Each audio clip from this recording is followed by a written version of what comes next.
Buenos días, Paul. ¿Qué tal, Jorge? ¿Cómo estás? Muy bien, la verdad es que, joder, mucha ilusión y agradecerte que hayas venido. Paul y yo nos conocemos hace muchos años, hemos trabajado, ¿verdad?, en muchos temas y además temas gordos en operaciones de retail que yo creo que han sido muy importantes en los últimos años y, oye, ha sido un placer y además yo creo que puedo decir que somos buenos amigos también. Sí, sí, también. Así que muchas gracias, Paul, por venir. Gracias, Jorge.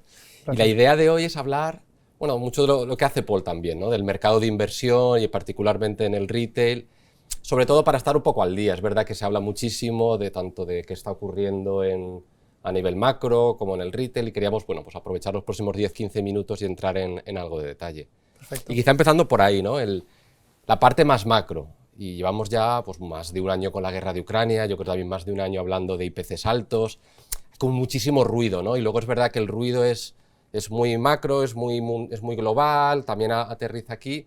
Y yo no sé, Paul, vosotros que estáis más en el día a día de esto, si estáis viendo otras cosas que están ocurriendo, si se sigue hablando lo mismo, si hay algo a punto de despegar, espero que más en positivo que en negativo, que estáis viendo a nivel macro vosotros. Sí, bueno, nosotros aquí al final donde tenemos que actuar es sobre el día a día operativo de los activos. Y cuando hablo de los activos hablo pues, de unos 34 centros comerciales en gestión en España, 54 en Iberia, ¿no? Y tenemos que actuar sobre ese día a día y aparte tenemos todo lo que sería la parte de metropolitana o de fuera de centros comerciales. Y hay un punto muy importante y es cómo la inflación impacta. Tiene un efecto perverso, obviamente, la inflación en la demanda de los consumidores, pero luego hay que ir un poquito a las actividades. La elasticidad de la demanda no es la misma para segmentos esenciales como puede ser alimentación o healthcare, como puede ser para ocio o incluso una actividad que tiene una correlación bastante negativa que puede ser hogar o venta de mobiliario de hogar, ¿no? Entonces, bueno, yo creo que el tema de inflación respecto a cómo va performance te va a afectar siempre en cuanto a ventas, ¿no? Cómo esa inflación va a impactar en ventas, tú puedes tener la sensación de un crecimiento, pero ese crecimiento puede ser perverso porque luego todos los márgenes y todo se tienen que ir ajustando y el encaje no siempre es idóneo. La inflación te impacta, por supuesto, en los gastos que nosotros repercutimos, que es la renta y los gastos comunes. En la renta podemos ser flexibles en cierta medida, pero también venimos ya de mucha flexibilidad durante el periodo de COVID, donde hubo mucha ayuda y en general los operadores han respondido bien a este nuevo impacto, digamos, de gastos. En los gastos comunes estamos trabajando día y noche para asegurarnos de que no hay un impacto relevante o minorizar el impacto, que sobre todo viene del campo energético, que viene también de un aspecto macro, ¿no?, que sería todo lo que nos está pasando a nivel energético, que nos ha venido un poco a impactar en subidas del coste de la luz de entre un 10 y un 30%. Ese margen depende mucho de si los propietarios han hecho acciones específicas en sostenibilidad que permiten reducir la factura energética y también de si estábamos trabajando con muchos activos en contratos a largo plazo, ¿no? 2 años, 3 años, 1 año.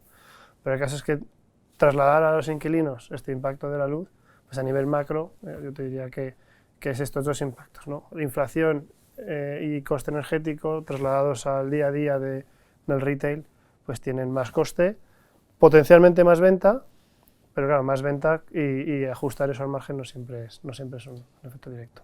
Bueno, es muy interesante y es verdad que la inflación acabamos siempre hablando de eso en el real estate y está muy bien ver el ángulo de cómo afecta en la realidad, ¿no? Sí. Y a lo mejor pasando justo del macro a algo más micro, ¿no? Y una de las tendencias que afecta en ambos focos, yo creo, es el ESG. Sí. Yo no sé vuestros clientes que tenéis de todo tipo y de todo perfil nacional e internacional, ¿qué os dicen ante temas más de ESG y micro? Bueno, nosotros aquí, obviamente, nuestra responsabilidad es asesorar y trasladar a los clientes un poco la necesidad de la urgencia. Venimos ya haciéndolo durante muchos años, tenemos equipos específicos tanto para la fase consultiva como la fase de implementación. Yo creo que muchos clientes todavía están en una fase consultiva, es decir, cuál es mi path to net zero, ¿no? O cuál es el camino que tengo que seguir para que mi activo siga estando, digamos, sea viable desde un punto de vista de sostenibilidad. Y ahí, digamos, pues tenemos un sinfín de certificaciones de la fase consultiva que llamamos, ¿no? La fase consultiva lo que te ayuda es a decir, oye, dentro de donde estoy, pues puedes hacer un CREM, puedes tener un BREEAM, tienes que monitorizar los datos con el DeepKey, pero vamos, básicamente lo que me dice es, mi activo está aquí y para ser net zero estos son los diferentes implementaciones que tenemos que hacer. Desde CBR queremos liderar en este campo y, por supuesto, hacemos la fase consultiva y hacemos la implementación.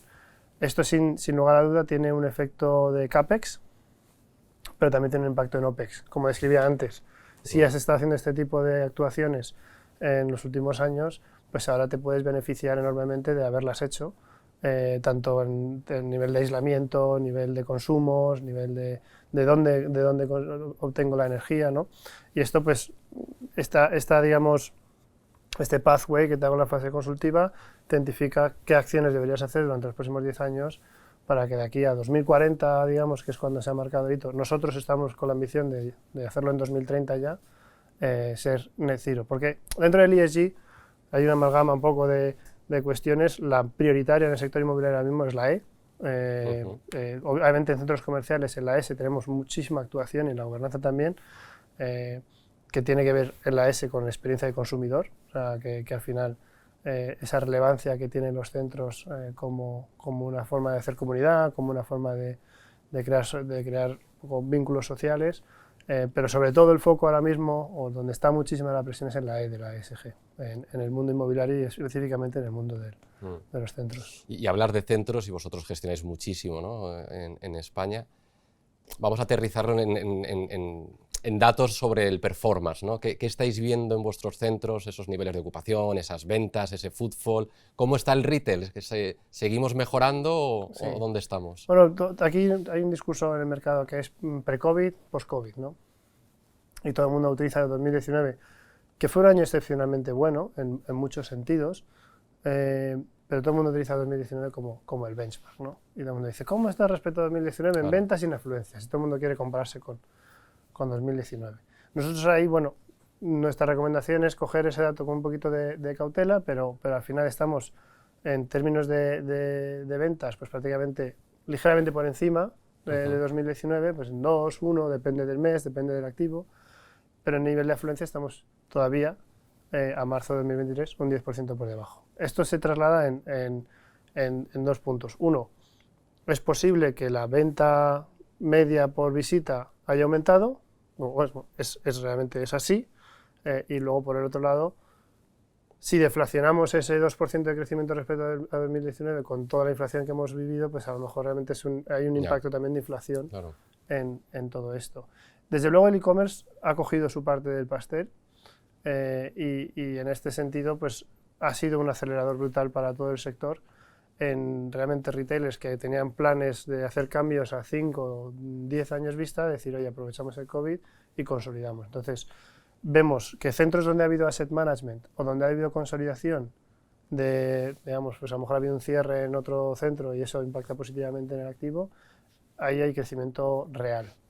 Y en centros donde no ha habido, digamos, ningún tipo de acción, pues estamos en esta media más o menos, ¿no?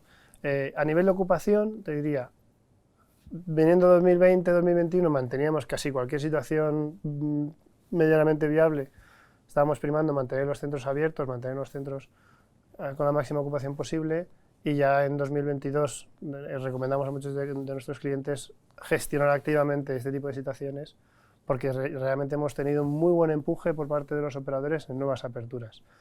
Hay mucho hambre de cash flow, hay mucho hambre de generar EBITDA y crecimiento, y en este sentido, pues bueno, sobre todo quizá nuestra cartera, que está expuesta más a centros grandes, dominantes, buenos en su área de influencia, pues ha notado muy positivamente el empuje que ha tenido el sector, que desde luego desde el punto de vista de ocupación, aperturas, ampliaciones, expansiones, el F&B está muy fuerte, nuevas actividades, o sea, digamos que en ese sentido estamos operativamente muy bien. Y fíjate que es muy interesante, ¿no? Porque al final, incluso previo al COVID, todos hemos vivido ese estigma del retail, ¿no? Esos dead malls, ese e-commerce que parecía que iba a hacer que las tiendas físicas desaparecieran.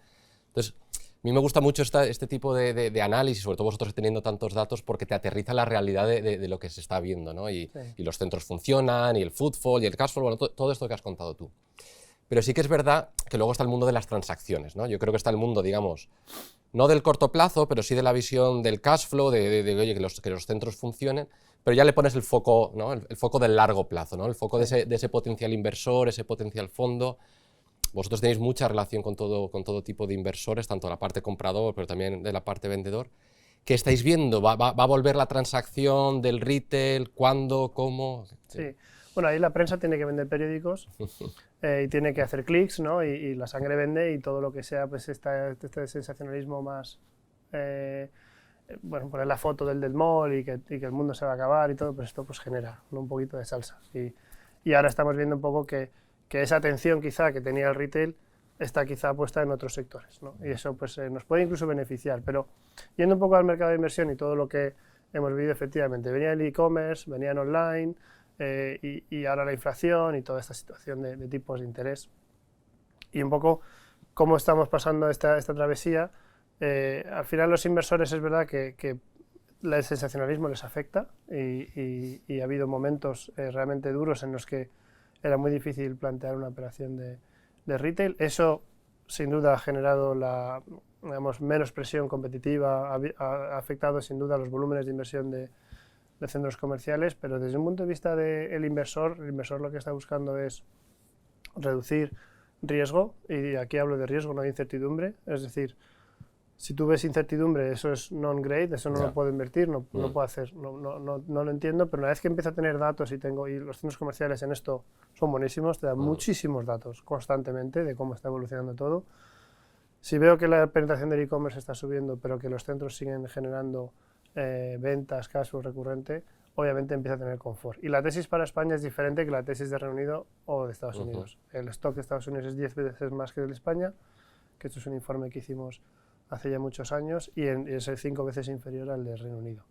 En España tenemos un sector relativamente joven, obviamente hay un excedente de centros, pues porque en la fase de crecimiento, que digamos que sería de los últimos 20 años, pues al inicio, los 10 años primeros, pues hubo quizá, sin mucho criterio, pues en algunas ciudades hay duplicidad de stock, hay centros que tienen que cerrar, obviamente, y eso puede ser a lo mejor un 10% de la oferta, pero fuera de ese segmento aislado de centros que sobran, porque no tienen una relevancia, el resto del sector, que es el 90%, la verdad es que operativamente está yendo muy bien, y el inversor ya tiene 4 o 5 años de visibilidad de cómo ha ido creciendo el online y no le está afectando. Es verdad que el online ha cogido su tarta, pero que creció mucho en el COVID y ahora ya está, digamos, tocando un plató que se llama pues entre el 15 y el 20%. Depende de cada país, depende de la cultura.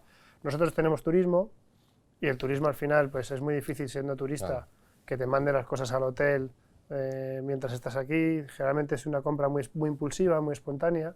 Entonces, donde tenemos turismo, obviamente el online el impacto es menor. Eso lo vemos también mucho en High Street, en Madrid, en Barcelona, donde tenemos muchísimo turismo asiático ahora volviendo y se está notando mucho en ventas. Bueno. Entonces, bueno, yo creo que hay que ir muy caso a caso, pero desde luego hay ya un importante grupo de inversores que esto ya dicen, bueno, esto no parece que te vaya a matar, y lo que no te mata te hace más fuerte, ¿no? Entonces vemos ahora que después de pasar el COVID, después de pasar todo el online y toda esta reestructuración que ha habido en el sector, se percibe que generamos un cash flow muy estable, generalmente creciente y basado en datos que dan riesgo, no incertidumbre, es un tema de riesgo que se puede analizar. Y que de alguna forma ya ese ajuste se ha acelerado con el COVID, y ahora ya más o menos todos sabemos dónde estamos y hacia qué esperar, ¿no? Qué buenas noticias, ¿no? Y me gusta mucho lo que dices de pasar de la incertidumbre al riesgo, porque el riesgo, como explicabas, se gestiona y se analiza y se aterriza, ¿no? Eso es. Oye, y para terminar, quizá, una de las cosas que también a mí particularmente me interesa mucho, ¿no? Y son esos elementos comunes que cada vez entre diferentes asset class, ¿no? Yo creo que en el pasado todo era como muy, ¿no? Estaba muy claro, muy estanco, el logístico, el retail, las oficinas, el residencial.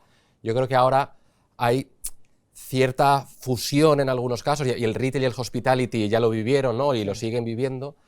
Y hay muchas cosas que están ocurriendo, ¿no? Hemos hablado de algunas, pero incluso también a nivel sociodemográficas, con el working from home, cómo los empleados ven la relación con sus entornos de trabajo, con sus empresas. Entonces me pregunto, ¿qué estáis viendo vosotros en ese contexto de cómo puede afectar, en este caso el retail, esos elementos comunes entre oficinas, hospitality, retail, lo que está ocurriendo?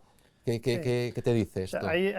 hay un punto de retail que es como que complementa a una actividad mayor dentro de un uso mixto. El uso mixto, se habla mucho de proyectos de uso mixto, pero si realmente quieres aterrizarlo, generalmente el tamaño de la parcela que necesitas para hacer el uso mixto idóneo, donde digamos que sea una ciudad en sí misma, pues esto aterrizado no es tanto. Sí que es importante, por ejemplo, en complejos de oficinas que son, digamos, que tienen que ser atractivos y relevantes, pues dar una oferta de restauración potente, dar una oferta de servicios potente, digamos que todo eso esté funcionando como un ecosistema, también en la parte hotelera, ¿no? Digamos que eso es bueno. Eso al final las ciudades te lo dan de forma orgánica. Si lo quieres generar fuera del centro de la ciudad, pues lo tienes que impulsar y promover. Tenemos casos, obviamente, pero digamos que el acceso a transporte público y de alguna forma que tengas una buena ubicación te permite que el uso mixto sea bueno. Nosotros estamos viendo que parte del excedente de retail, por una simple concentración de mercado y por una bajada de renta, se está permitiendo, pues, por ejemplo, usos como healthcare, usos que nos permiten también dar afluencia por la mañana, pues te los puedes empezar a plantear, ¿no? Antiguamente era como, no me salen los números, pues ahora ya con el sector un poco más reajustado, donde no hay tanta presión monopolística de los propietarios de sacar el último céntimo, sino realmente es más una negociación colaborativa, nuevos usos empiezan a tener bastante sentido. También hemos hablado mucho de coworking, pero luego es difícil aterrizarlo, pero incorporar, digamos, usos diferentes a puro comercio, venta dentro de un complejo comercial, tiene bastante sentido. Joder, qué interesante, Paul. Pues oye, muchísimas gracias, se nos ha acabado el tiempo, pero me ha encantado charlar contigo y que hayas venido a Retailco. Muchísimas Muy gracias. bien, muchísimas gracias.